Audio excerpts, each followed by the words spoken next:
The Muggle Death Eater and His Daughter by Great 78. Chapter 35. Bullets and Battles. The inside of the vanishing cabinet glowed with an eerie greenish-purple light. Then the door was pushed open roughly. Bellatrix Lestrange was the first to emerge. "How ghastly!" she said, staring around the room of hidden things. It was, truthfully, rather ghastly. The things that had been banished here were all broken, obsolete, hopelessly out of date or useless. It was a cathedral of junk, which seemed to stretch endlessly in all directions. Behind her came a witch and wizard who seemed to take the greatest pleasure in annoying each other. The Carrows, a brother and sister who only stopped harassing other people long enough to harass each other, were apparently resuming an argument that had started back in Borgin and Burke's shop. "I tell you, Lecto, that was Mum's tea set. The one what sign said it killed 17 muggles. I'm willing to bet that old man Burke nicked it from her. Might just have to nick it back when we leave tonight." "Shut your fucking pie hole, Amicus. You couldn't even steal a venereal disease. Besides, Mum still has that old tea set." "Why don't she ever use it then, huh?" Amicus Carrow asked his sister triumphantly, as though he had just won the argument. "'Cause Mum ain't got no friends, you wagger," Alecto said uncharitably. "That's where you get it from." "You ain't got no friends either." "Take it back, you smelly bit," Amicus said, reaching towards his taller sister to pull her down into a headlock. "If the two of you could resume this another time, we'd all greatly appreciate it." Behind Alecto Carrow, a tall, thick-set man pushed past the two of them. "Roll," he said by way of introduction to Draco and Hermione. "This here is Gibbon, and you've met the Carrows." Roll jerked his thumb back to the siblings in disgust. "And I'm Richard," said the man behind Gibbon, emerging from the vanishing cabinet. "Dad!" Hermione rushed to him, at once so relieved and yet so afraid to see him there, even though she was expecting it. She hugged him hard, then wondered briefly if the others might find it odd, but surely even Death Eaters hugged their children. "Save the cozy catch-up for later," came a growling voice behind Richard. Hermione noticed the change in her father's expression almost instantly. "This is a late addition to our group," he explained to Draco and Hermione. "He was at Malfoy Manor when we were leaving, and insisted that he come along." Draco and Hermione struggled to control the fear on their faces at the sight of Fenrir Greyback. "When I heard there was a trip to Hogwarts planned, I couldn't say no," the werewolf said, grinning wildly, showing off his spectacular teeth. "You weren't exactly asked," Richard Granger said, causing Hermione's anxiety levels to spike. Surely her father knew what this man was, and knew not to antagonize him. "Dad," she whispered, but Richard shushed her gently. "Are we ready?" asked Richard to the group, knowing that there was a tight schedule to keep. "You think you're in charge?" came the annoyed voice of Bellatrix. "Actually, I think Draco and Hermione are in charge. It is their assignment, after all," Richard answered her. Bellatrix pursed her lips, but said nothing. Richard nodded encouragingly at Draco and his daughter. "Right," Draco said thinly. He cleared his throat and tried again. "Right. Let's go." It had been a surprise to Richard earlier that evening when he arrived with Lucius to find their usual team that they had prepared with, plus one more. It had been evident from the beginning what the man was. "Richard, before you go, may I have a word?" Lucius said urgently. "You can play kissy face later, Lucy. We need to be going." Bellatrix said in her grating voice. "It will only take a moment, Bellatrix," Lucius bit out, leading Richard to the conservatory, seeing as his study had been taken over by Voldemort. When the two men were alone, Lucius turned to Richard. Richard felt the wet blanket sensation that he had first experienced with Lupin in that church, many months before. A muffling charm, he knew now. With an odd sense of déjà vu, Richard peered into the eyes of the blonde wizard. Lupin had done that in a moment of truth. What was Lucius about to say that he didn't want overheard? "I didn't know Greyback would be going. I asked the Dark Lord to reconsider, but he would not. The problem is, Greyback prefers children. You will be arriving there late, after curfew. The only children around will be ours." Lucius seemed agitated. From far away came the sounds of raucous laughter, as the group shared a pre-mission celebratory drink. "I'll do what I can to protect them," Richard assured Lucius, "but let me ask you, in the Muggle world, legend has it that a werewolf can be killed by a silver bullet. Is that the case in the wizarding world?" Lucius hesitated. "I confess, I don't know. I have heard that silver is said to weaken them, but I don't know what a bullet is." Richard reached into his shoulder holster and removed the Walther PPK, ejecting the magazine. "This is a gun. Inside of here," he indicated the magazine clip in his other hand, "are bullets. The gun shoots the bullet the way a wand shoots a spell. Instead of just waving it, though, you push this little button, and then pull this little thing here. It's called the trigger. But these bullets are made of steel. Can you change them to silver?" Lucius tapped the clip with his wand. "Argentis," he said urgently. In Richard's hand, the magazine turned warm, then back to cool. In the clip's holes that indicated how full it was, Richard could just make out a slight difference to the bullets. He reloaded the gun and reholstered it. "Thanks, Lucius. I'll let you know how it goes." He turned to leave. "Richard!" Lucius called after him, then closed his mouth as though he did not intend to speak. "What is it?" Lucius took a deep breath and looked away as though it pained him to say it. I hope that you return unharmed." "Ah, geez. Okay, then," Richard had said, with a wry smile. Now, as the 9 of them crept down the corridor, Richard had to hope that luck would be on their sides tonight. Everything had been planned, he knew, as he had been part of much of the planning on both sides of this battle tonight. But Bellatrix was unpredictable at the best of times, and adding in the volatility of a werewolf did not help matters. Hermione took the lead, followed by Draco, Bellatrix, the Carrows, Roll, Gibbon, Greyback, then Richard. Though he would have preferred to be close to Hermione and Draco, he also wanted to keep an eye on the werewolf.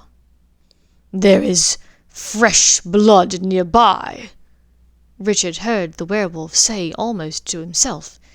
He needed a distraction. "Say, Fenrir, is it? I've often wondered, with that many extra teeth, do you still take the time to floss nightly?" The low growl of the werewolf stopped, and the beast turned to look at him, tilting his head a bit in confusion. "What did you say to me, Muggle?" "Just wondering if the extra teeth create extra work when it comes to brushing and flossing.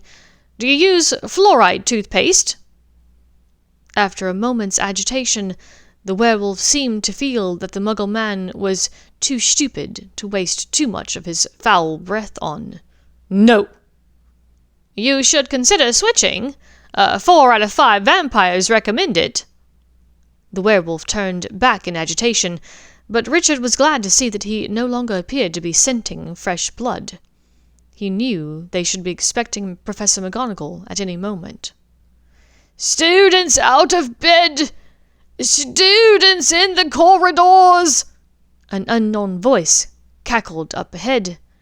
There was muttering, then a jet of red light shot out from a wand, followed by a small scream and a muffled thump. The scream sounded like Hermione, and Richard ran ahead to see what had happened.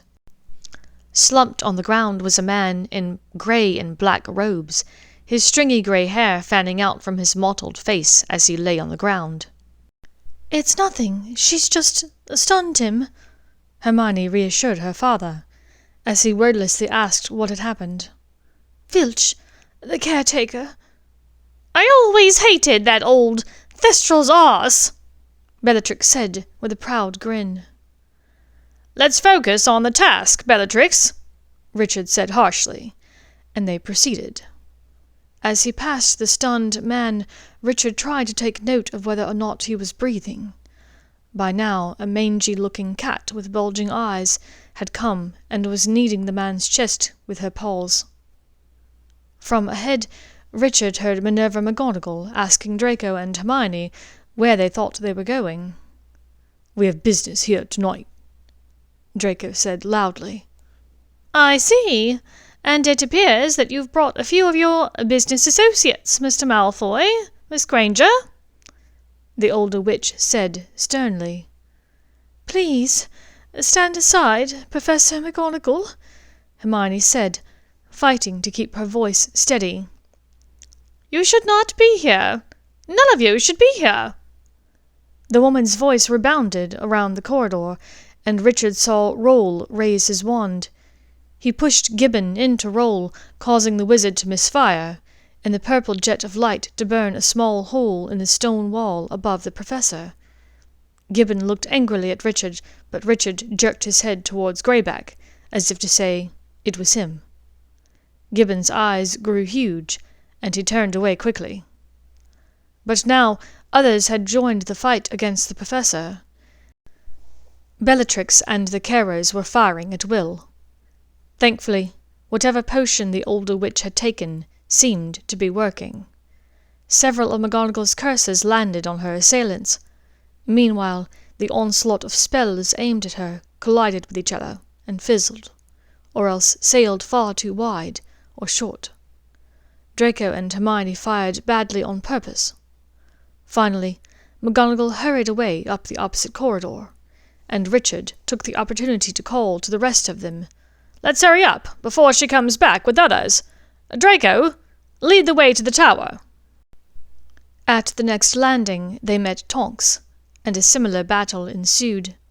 She put up a fierce fight, but eventually retreated as well.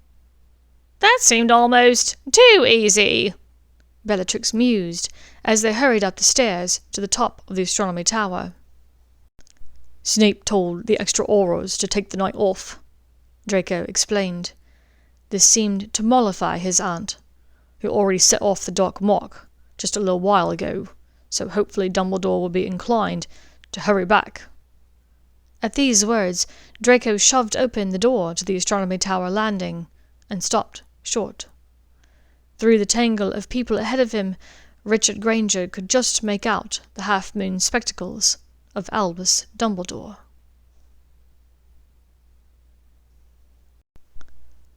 To call the earlier events of the evening arduous for Harry Potter would be an understatement. Dumbledore had summoned Harry at dinner, urging him to come as soon as he could to the headmaster's office. Harry had run straight from the Great Hall, quite literally bumping into Sybil Trelawney on the way. It was during this encounter that he learned that it was Professor Snape who had alerted Voldemort to the prophecy. All those years before, Professor Snape, who had ultimately been responsible for his parents' deaths.